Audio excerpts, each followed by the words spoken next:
Thank you for taking the time to watch this short video presentation on the proposed changes by the Veterans Administration on the Veterans Improved Pension with Aid and Attendance. This is presented by the website vabetraysveterans.com. The VA states that this proposed rulemaking would amend regulations governing VA's needs-based pension programs to promote consistency in benefit decisions, reduce opportunities for attorneys and financial advisors to take advantage of pension claimants, and preserve the integrity of the pension program. The VA claims these changes are the intent of Congress and that it will save taxpayers money. Yet repeatedly, Congress has rejected these changes and have made it clear that the majority of representatives, both Republicans and Democrats, will not support these changes as the VA has proposed. Evidence of this is Senate Bill 3270, the Veterans Pension Protection Act, that was introduced by Senator Ron Wyden and Ron Burr. This bill never made it out of the Senate Veterans Affairs Committee, so it was never voted on by Congress. A like bill was introduced in the House. This did not pass either. Then in 2013, the House voted on H.R. 2189. It passed 401 votes to 1 opposed. The name of the bill was to improve the processing of disability claims by the Department of Veterans Affairs and for other purposes. I believe a handful of Congress members saw the opportunity to add a 3-year look back to a bill that was intended to address the disability claims backlog at the VA. They did this because they couldn't get a straight-up vote on just the pension changes. Why? Maybe because Congress indeed would not support it. At the same time, the VA was in the news for the claims delay problems, and Congress was under pressure to address this issue. I believe this is why it passed 401 votes to 1 opposed. Think about it. Congress rarely agrees on anything. And remember, the focus of the bill was not to take benefits away from our veterans. It was passed to correct the claims backlog. Bottom line, as a standalone bill, it did not get voted on by Congress. Yet somehow the VA believes this is the intent of Congress and it is the best interest of the veteran and the taxpayers. They repeat over and over again throughout the 24-page proposed rule change. So this leads me to a question. Was it their intent to cause a veteran or surviving spouse not to seek the care they need? This is the number one concern of a senior veteran, is that they might run out of money in retirement. All the 3-year look back will do is deter a veteran from receiving or looking for the care that they need. Number 2, was it the intent of Congress to have a bright line network limit that combines both income and assets of both spouses tied to the community spouse resource allowance, along with a 1 to 2 year life expectancy as a basis for this limited amount?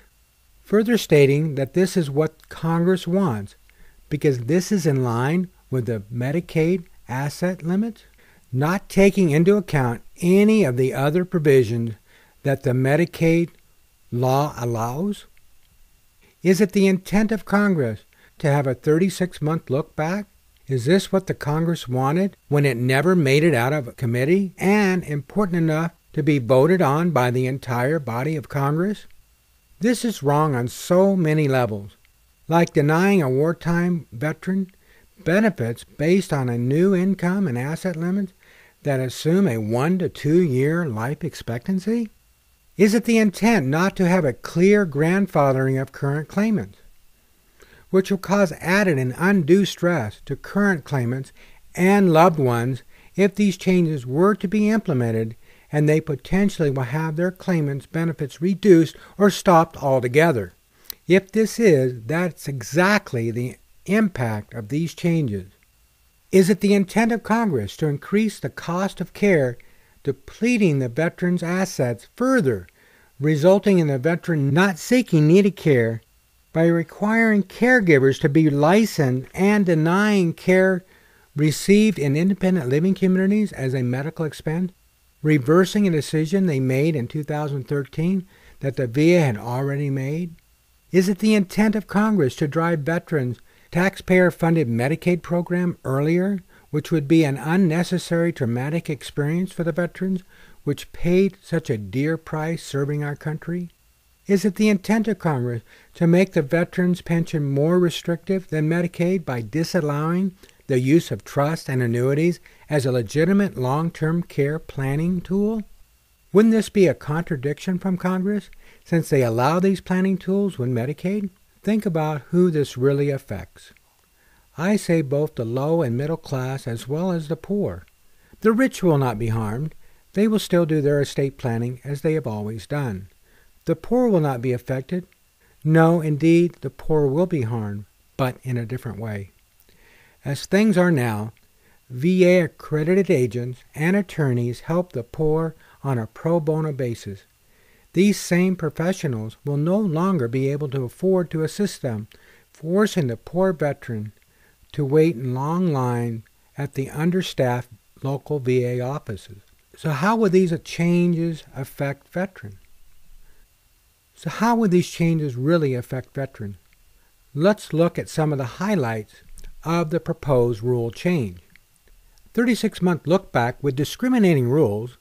It has the potential ability to go back on current claimants. It stops the legitimate use of annuities and trusts because they will be considered a transfer of assets without value, regardless of the type of annuity or trust that's being used. Plus several other proposed changes, too many to go into in this format. For instance, requiring that the veteran only use a licensed caregiver. Let's look at a few of the changes, starting with the Bright Line network limit. The term Bright Line is a legal term that means to leave little or no room for varying interpretation, to produce predictable and consistent results in its application. I will say this, I think everyone that has any experience with a government agency would love to see a Bright Line standard applied to everything they do, and the VA is no exception. The Bright Line network limit would be the combination of both spouses' income and assets. This is the same limit that Medicaid uses for a married couple, which is the CSRA, or the Maximum Community Spouse Resource Allowance, which is currently $119,220. The VA seems to be trying to tie the VA improved pension to the same standards of Medicaid, having in effect a look-alike program for veterans, which, if this is indeed the intent of Congress, why have both programs? We already have Medicaid. Why have the VA program at all? But what the VA is not taking into consideration is the way the two programs actually work. When someone is on Medicaid, the federal and state government pays for everything. They pay for food, housing, medical care, and prescriptions. Plus, they allow $90 for the person on Medicaid to buy personal items like clothing and toothpaste. The VA improved pension only pays a flat amount. Currently, the VA pays a veteran $1,788 a month, a married veteran $2,120 a month, and a surviving spouse $1,149 per month, which in effect lets the veteran use a combination of his income, assets, and the VA improved pension to pay for care. This helps to keep the veteran from having to go on Medicaid in the final stages of his or her life, taking away the dignity that this program is supposed to provide. So how will this affect the veteran? One will be on married couples, particularly when one of the spouses is healthy. They will be better off to apply for Medicaid rather than apply for VA benefits. This will drive married couples to Medicaid, driving the cost to taxpayers up. It will also encourage the veterans to divorce in certain circumstances. With a closer look at the 36-month look back, you will see it discriminates against the surviving spouse and the veteran over the married veteran. It does not provide any grandfathering of current claimants. The VA will have the potential ability to go back on current claimants. Couldn't this cause that 90-year-old veteran to become homeless? I ask, is this the intent of Congress? If you go to page 3841, number 2, under Summary of Major Provisions, it states the VA would calculate the amount of the claimant's net worth when it receives information that net worth has increased or decreased. This leaves the door wide open to do just that. Go back and look at current claimants. As you know, income and assets of everyone changes all the time. The proposed rule states that assets used to buy an annuity or transferred to a trust will be a transfer of assets without value. The VA states this is an intent of Congress, yet it never got voted on by Congress. Plus, isn't this a contradiction when Congress allows the use of certain types of annuities as well as trusts with those on Medicaid? In addition, the VA proposed rule changes state we would provide that VA would exclude payments from an annuity and count on an annual basis only the interest component of the payments, meaning the VA would allow annuities in certain circumstances. The proposed rule change goes on to state, if funds used to purchase the annuity were proceeds from the sale of the claimant's primary residence. Now wait a minute. So let me understand this. If a veteran has a home, it is an exempt asset, and if it's sold after the veteran is receiving VA and improved pension benefits, the money can be used to buy an income annuity to help pay for care. Yet the same veteran who might have sold his or her home a few years ago can't use the same dollars to buy a flow of income, buying an income annuity to help pay for care without causing a 3-year look-back penalty? How can that be fair? Is this truly the intent of Congress? I believe the intent of Congress was to provide veterans with dignity by providing needed funds to pay for their long-term care needs. I also believe these proposed rule changes will not reduce claims backlog, will force veterans onto Medicaid, will cause married veterans to consider divorcing each other, does indeed circumvent the intent of Congress, and will cause veterans not to get the care they need.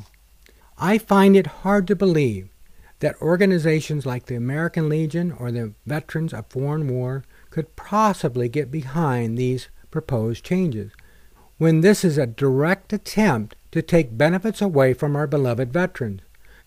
Further, I find it extremely hard to believe that members of Congress could get behind a bill to take benefits away from our wartime veterans, which is all this proposed rule change does. I contend that the VA could do a number of things to improve the program, like simplify the claims process, train the VA staff better. Plus, they could enforce the laws by enforcing the laws they have now and stop non-accredited individuals from helping veterans. The time to act is now. Go to vabetraysveterans.com and learn how you can make a difference. Thank you for taking the time to watch this video.